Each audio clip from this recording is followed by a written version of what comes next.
Buenas tardes. Bueno, obviamente, muchas gracias a los organizadores, no a las dos asociaciones en abstracto, sino a los organizadores en concreto, ¿no? De Fito, Guillermo, y todo el resto de la gente que pone el cuerpo estos 3 días, y se va tarde, y se va agotado de antes. Y está bueno, me parece, la combinatoria. Escuchaba a Guillermo el lunes, en la primera intervención que tuvo ahí, en el momento de decir, bueno, estas cosas del cruce, de lo público, lo penal. Así que me parece que es una gran idea.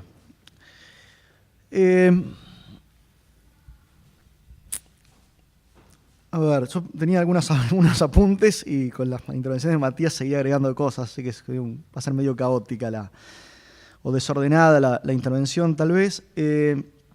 Pero algunas de las cosas que, tal vez algunos de los puntos que quisiera marcar. Primero la cuestión de la historia. Seguramente algunos nos han pasado, a veces con no tan buenos docentes, a veces no tan buenos estudiantes nosotros, que estudiábamos historia y era como algo que no entendíamos muy bien para qué. Hasta que alguien te explica que lo interesante de historia es hacer historia del presente, ¿no? O sea, hacer historia para entender el presente y operar en todo caso políticamente en el presente. No se trata de recordar datos, sino de entender. Y en ese punto por ahí esta idea Foucaultiana, si se quiere, del método genealógico, es esta cosa de comprender, por ahí con lo que decía Matías y con lo que seguramente nos va a dar cuenta Andrés, comprender los efectos de innovación de algunas situaciones, estas tecnologías. Pero por ahí también está interesante pensar, Foucaultianamente, el lastre que las ata a algún pasado, ¿no? ¿Cuánto de pasado hay en algo de eso? Digo, para poder... No todo es nuevo, por lo general hay muy pocas cosas que son nuevas, algunos tienen efectos de innovación, pero no es nada nuevo. Y si no es nada nuevo, por ahí es más fácil entenderlo e intervenir, digamos, ¿no? Comprender y operar sobre eso. El otro día, el lunes, escuchaba, después de escuchar la ponencia de Pablo Larsen, que los que le escucharon, es buenísimo porque me evita toda esta cuestión jurídica, que por ahí tenía lo que menos tenía ganas de dar cuenta. Pero también después escuché por ahí pensar que la ley de averiguación de antecedentes databa de 1958. Es cierto que la ley orgánica de la Policía Federal data de 1958 porque la Policía Federal ha sido creada por esa época, pero antes había otra cosa. Y después de la Policía Federal también hubo otra cosa, y paralelamente a la Policía Federal y la ley de averiguación de antecedentes también hay otras leyes y otras facultades. Entonces, a veces lo que me parece que tenemos un problema los abogados es que miramos algunos procesos o algunos fenómenos solo con la letra del artículo número tal, y pensamos que eso es lo que ocurre. Y eso es una cosa más de las cosas que ocurren, pero ocurren otras tantas cosas. Y sobre estas intervenciones policiales quería dar un poco cuenta de cómo estas leyes en buena medida son importantes, pero no las podemos mirar en forma exclusiva, ¿no? Como en un microscopio y olvidándose del resto.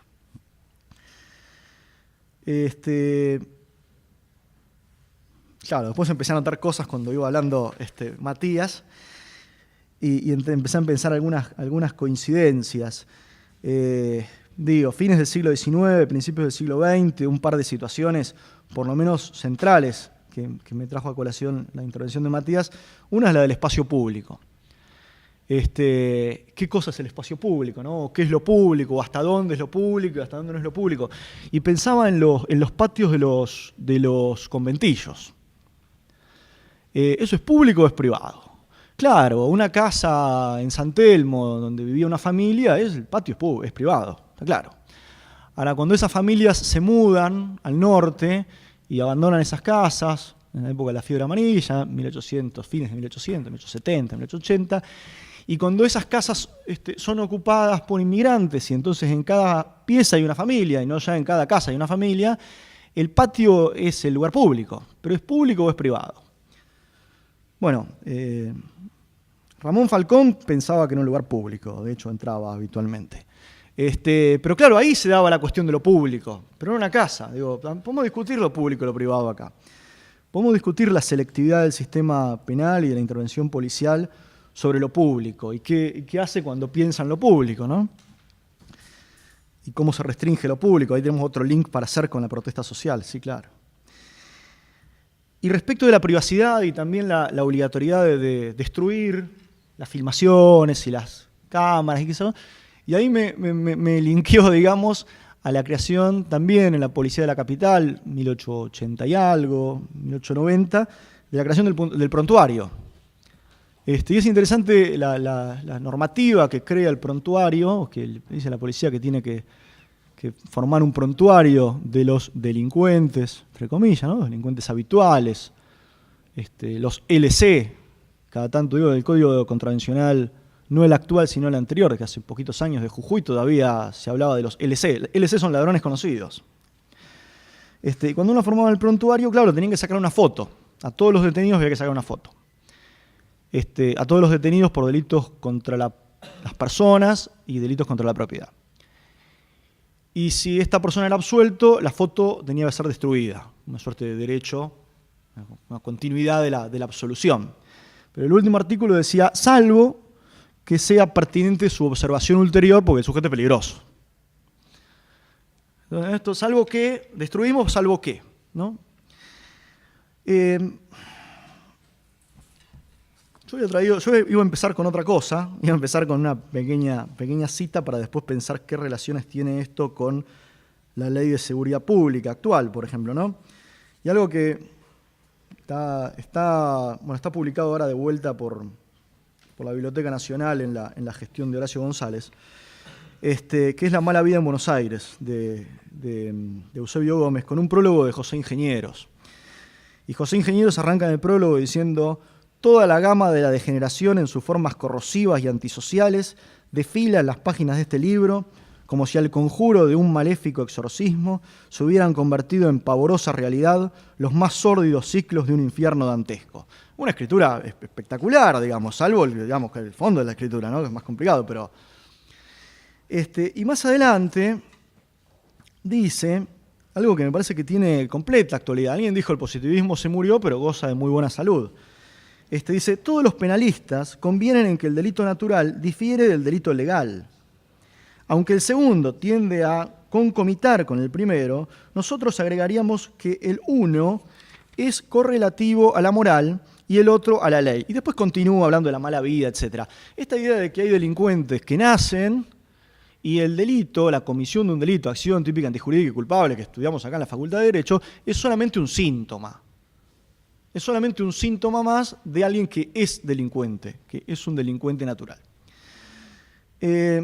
¿Por qué traigo a colación esto? Bueno, porque si nosotros pensamos en las leyes de averiguación de antecedentes, de la genealogía de los códigos de faltas, de las posibilidades que da la Ley de Seguridad Pública desandando un poco, ¿no? Tampoco es que desanda una eternidad, pero desandando un poco de alguna forma, no sé si decir avanzado, pero por lo menos restringido de la Ley Lázara, la 23950, post-muerte de Walter Bulacio, ¿no?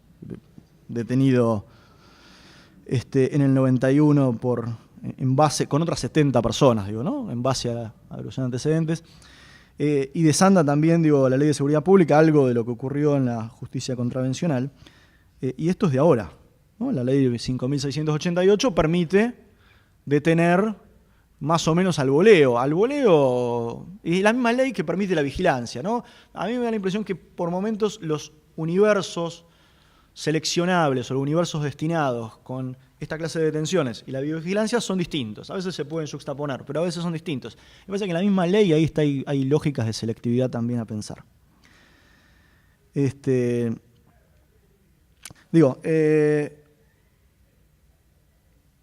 Para hacer un recorrido muy rápido, ¿no? Digo, la averiguación de antecedentes en las causas que lo justifiquen es una facultad que tenía la policía desde el inicio, desde fines del siglo XIX, si quieren desde antes, ¿no? Hay bandos, podemos ir más atrás.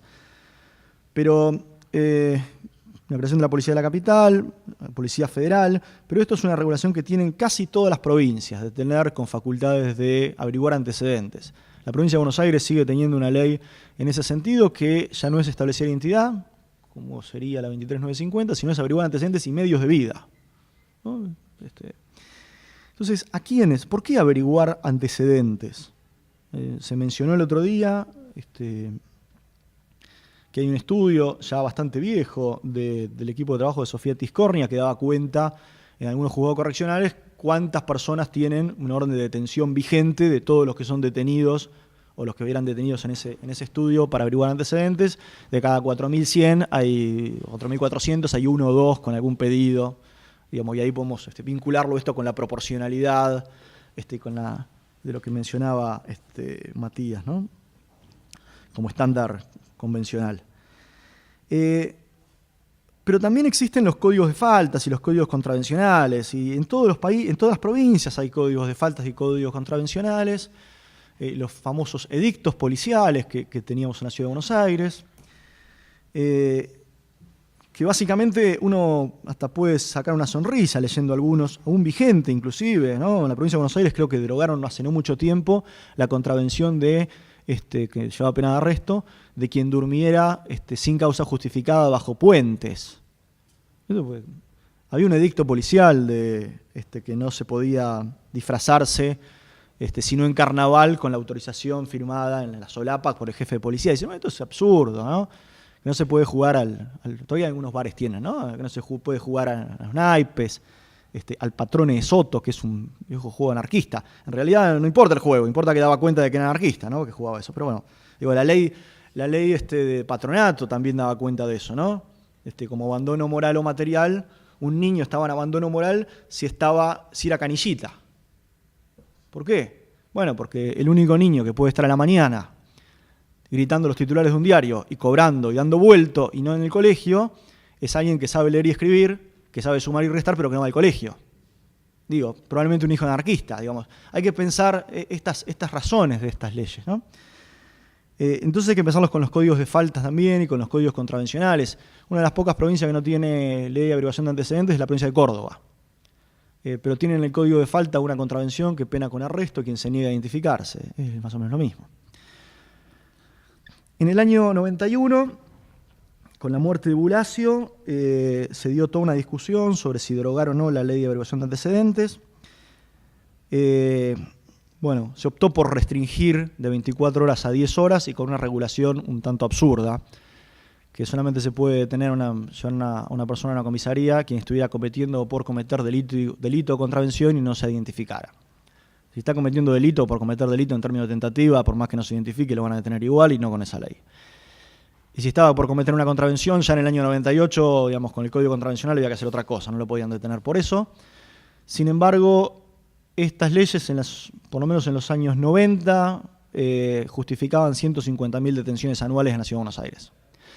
Detenciones anuales con traslado a comisarías, detenciones en la calle, con algunas implicancias de lo que podría ocurrir en la calle, pero sin traslado a comisarías, no registrarlo en ningún libro y en consecuencia no están dentro de esos 150.000. A partir del año 91 no cambió demasiado. Y no cambió demasiado la situación con los detenidos porque existía el código de los edictos. Y con los edictos se podía detener con pena de arresto de hasta 30 días, 15 días, 60 días, situaciones que no eran ni siquiera conducta, ¿no? Provocar escándalo en la vía pública. Vestirse con ropas del sexo contrario, así estaba establecido, ¿no? Entonces, los clientes habituales del sistema, se sabía quiénes eran los clientes habituales del sistema, mayormente son, en terminología, digamos, si quieren, zafaroniana, los molestos o los que trabajan en actividades precarias en el espacio público, cuya actividad precaria de alguna forma contribuye a una caja de control de ese espacio público. En el año 1998, con el Código Contravencional de la Ciudad de Buenos Aires, pasó algo interesante. Pasó algo interesante porque establecían que hay algo maravilloso en la Constitución de la Ciudad de Buenos Aires, maravilloso desde lo político, que es la disposición transitoria 12ª. El artículo 13 está muy interesante. Tal vez sea la mejor regulación de garantías contra la libertad ambulatoria en todo el país. Pero la disposición transitoria 12ª es fabulosa. porque dice sencillamente que la legislatura tiene que dictar un código contravencional. Pero si no lo dicta en el término de 180 días, creo que era, igual están derogados todos los edictos, automáticamente. Si hubiésemos hecho eso con el juicio por jurados, tendríamos juicio por jurados hace 200 años, más o menos. Esto obligó a que hubiera un código contravencional o de convivencia, o como querramos decirlo, dentro de esos 180 días. Después se reformó y tuvo unas vueltas y eso nos lleva a otra historia. Pero lo interesante de esa ley 10 y de la ley 12 era que si la policía iba a detener a alguien, lo podía detener porque no lo tenía identificado en una contravención, pero lo tenía que llevar a la sede del Ministerio Público, no a la comisaría. Y si estaba identificado, le hacía el acta contravencional. Y lo podía detener solamente si reincidía, digamos, si no cesaba en la conducta. Y si lo detenía en estos términos, desde el lugar del hecho tenía que avisarle al fiscal, el fiscal tenía que convalidar esto, y si el fiscal convalidaba, iba a avisarle al juez y tenía que hacerle juicio en 48 horas. Una cosa burocrática increíble.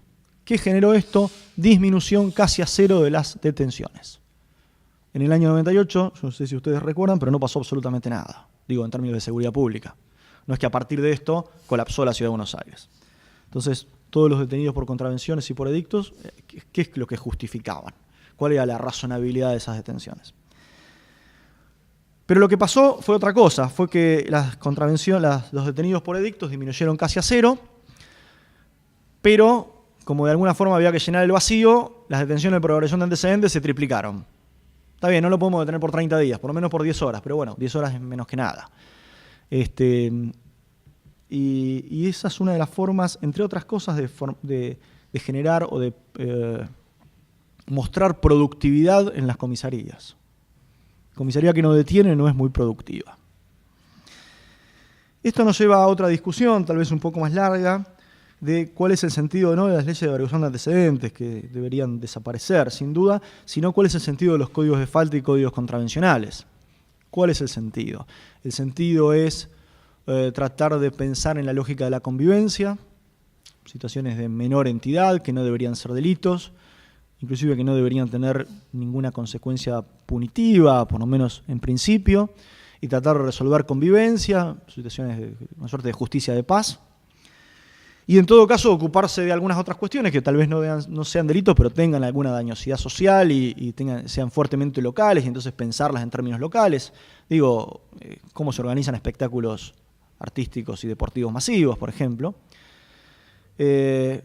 O la lógica de los códigos contravencionales es de vuelta esta atracción, esta escoria, degenerados, y etcétera, etcétera, de los que nos hablaba Eusebio Gómez, entre otros, ¿no? Eusebio Gómez, de Veiga, ingenieros, etcétera. Es controlar a estos peligrosos y molestos. Y en esa tensión están los códigos contravencionales más modernos. Los menos modernos ni siquiera están en esa tensión. Y cada una de las patas de la tensión le es más funcional a una cosa que a otra. Si quieren, la podemos de vuelta hacer una vinculación a la lógica zaffaroniana y pensar en la tensión entre Estado de Policía y Estado de Derecho, entre democracia y Estado totalitario. Habría más cosas para decir sobre esto, pero no quiero dejar... Bueno, hay algo muy interesante, solo una cita, hay algo muy interesante en la Constituyente de la Ciudad de Buenos Aires. De vuelta, parece que soy propagandista, pero de vuelta la lucidez de Zaffaroni, ¿no? Dice, Zaffaroni advierte ahí y en el debate de la Constituyente, dice, el inciso 1, que al prohibir del artículo 13, ¿no? Que al prohibir la privación de libertad sin orden escrita y fundada de autoridad competente, o en caso de flagrancia delictiva con inmediata comunicación al juez, nos da el elemento para abrir la batalla contra la llamada averiguación de antecedentes. Digo abrir la batalla porque no me cabe la menor duda de que la Policía Federal sostendrá que esta facultad queda vigente en razón de ser una ley federal. En ese sentido, según mi interpretación, la Ley Orgánica de la Policía Federal tiene carácter local. Seguramente esto va a ser objeto de una dura lucha, que terminará en sede judicial, donde espero que se termine confirmando el criterio que estoy sosteniendo. Todavía estamos esperando que termine en sede judicial y confirmen el criterio de Zaffaroni. 1998 esto, ¿no? Sí, 98. Y digo, no quiero, antes que me pasen el cartelito los 5 minutos, no quiero dejar de mencionar, lamentablemente en el diciembre del 2014, 15, fines de diciembre, casi como en sesiones extraordinarias, ¿no? Casi como esas leyes que se aprueban a las 3 de la mañana. El Tribunal Superior de la Ciudad sacó el fallo Vera, también fue comentado el otro día, así que donde jurisprudencialmente le echamos tierra hasta a la ley 23.950, que en mucho sentido no tiene, pero que por lo menos algo limitaba, o por lo menos daba herramientas para que algún juez de alguna forma limitara. Y dice que la Policía Federal, además de la facultad de detener para averiguar antecedentes, tiene posibilidad de detener personas por sus facultades implícitas, que no sabemos muy bien cuáles son. Y el otro día, con mucha obviedad, pero teniendo en cuenta el debate jurídico a veces imperante, con una lucidez increíble, Guillermo decía algo que es obvio, pero no parece tan obvio en la jurisprudencia, que los órganos tienen el 19 de la Constitución al revés. Nosotros podemos hacer lo que sea mientras no esté prohibido. Los órganos solamente pueden hacer lo que tienen permitido, la competencia es eso. Y el Tribunal Superior dice, bueno, las facultades implícitas y a partir de ahí derivemos competencias de detener personas. Y esto tiene su correlato después en la Ley de Seguridad Pública, la seguridad integral, seguridad pública integral. Y en el artículo 91-94 establecen, en uno de ellos dice, sin perjuicio de las facultades y obligaciones previstas por otras leyes y reglamentos, el personal policial está facultado para privar de su libertad a las personas cuando, en el desempeño de sus funciones preventivas, existan indicios que hagan presumir que una persona pudiera relacionarse con la preparación de algún delito de acción pública o contravención. Esto con las contravenciones del estilo el que anduviera con ganzúas o llaves falsas sin justificar, es más o menos lo mismo, ¿no? El que de alguna forma merodeara por lugares sin explicar por qué, es más o menos lo mismo. Cada tanto, ahora ya no tanto, pero hace unos años, no tanto, se leía que la policía detenía a alguien porque no era parroquiano del lugar. Claro, con la lógica de las parroquias, y entonces la comisaría conocía quién eran los de las parroquias, quién eran los parroquianos en el sentido de la parroquia como circunscripción electoral, como la parroquia que... Hoy, ¿cómo sabemos quién es parroquiano del lugar? Seguramente de todos nosotros ninguno somos parroquianos de este lugar. Digamos, lo que más cerca vivimos, tal vez vivamos a 40, 50 cuadras. ¿Y cómo la policía sabe si no es parroquiano del lugar? Bueno, pero esta misma lógica, permite a quien pudiera relacionarse con la preparación de algún delito de acción pública o contravención. O fuera necesario para evitar un peligro para terceros o un peligro para las autoridades, eso es un poco extraño, y se negara a identificar o no tuviera ninguna documentación que permitiera acreditar su identidad. Esto es mucho más difuso que la 23.950. Pero también, además, esta ley habilita una suerte de registro de vecindad. Escuchábamos el año pasado, o hace un año y medio, que andaba tocando timbres en algunos lugares para saber quiénes vivían ahí. Un registro de vecindad en la Ciudad de Buenos Aires. Un registro de vecindad en la Ciudad de Buenos Aires es impracticable, salvo que lo hagamos selectivamente. Y si lo hagamos selectivamente, ¿cuál es la selectividad? La lógica de las cámaras me parece que va destinada a algunos. Y la lógica de las detenciones por violación de antecedente por cara va dirigida a otros. Y a veces los conjuntos se juxtaponen cuando hay algunas actividades que realizan lucrativas, tal vez algunas, o de protesta social que se hacen en el espacio público. Ahí pueden ir las dos cosas juntas. Pero me parece que hay una situación de selectividades parcialmente distintas o tal vez vinculadas. La pregunta es, y con esto sí, tenía creo que alguna cosa más, pero con esto voy cerrando.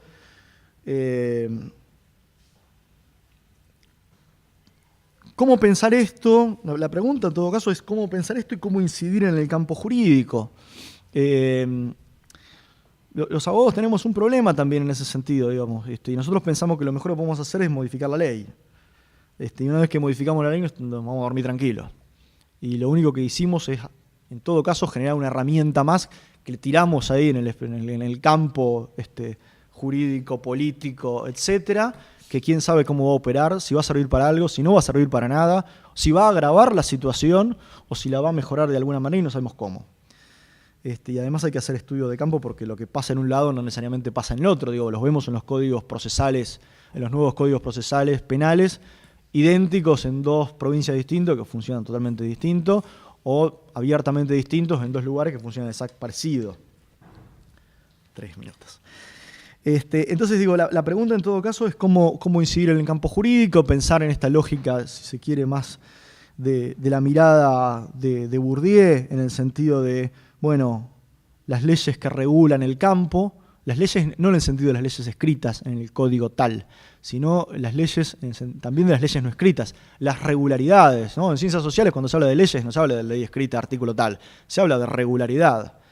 Nosotros tenemos un poco trastocado eso, ¿no? Nosotros sabemos que la regla y la regularidad es que nadie está detenido sin una sentencia condenatoria firme. Le podemos ver que en las cárceles el 70% es la excepción.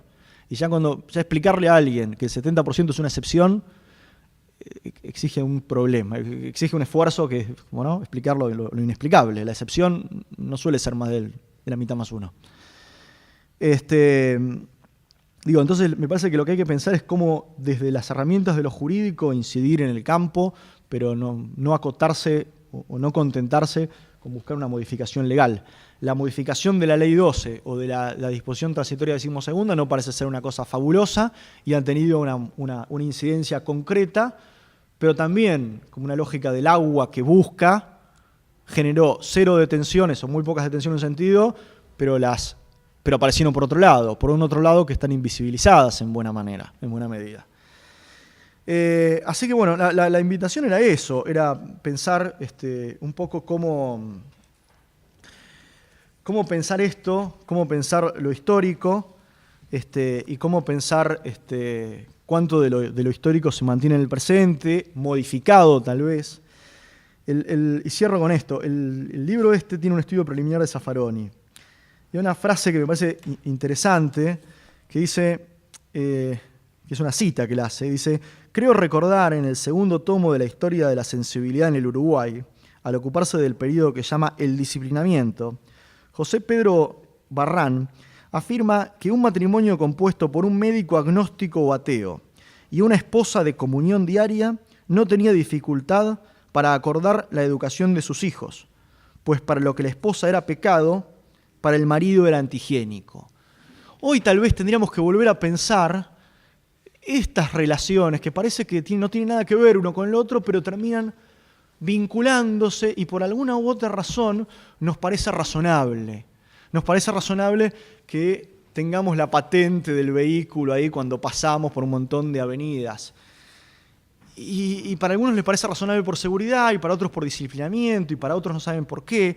Y para algunos, lo que decía Matías, digo, se lo copio esto. No sé muy bien para qué funciona, dijo al principio. Y me hizo acordar a esta frase de Pascal, ¿no? Que para formar un creyente basta con alguien que se pare al entrar a una iglesia y mueva la boca como si rezara. No sé muy bien para qué funciona, pero que eso tiene un efecto en el cuerpo y un efecto en el cuerpo social y funciona. Así que bueno, nada, era provocar un poco algunas ideas para después de escuchar a Andrés, que nos va a taladrar la cabeza con otro tipo de cuestiones vinculadas a esta y a las otras, debatamos un poco si tenemos tiempo. Bueno, gracias.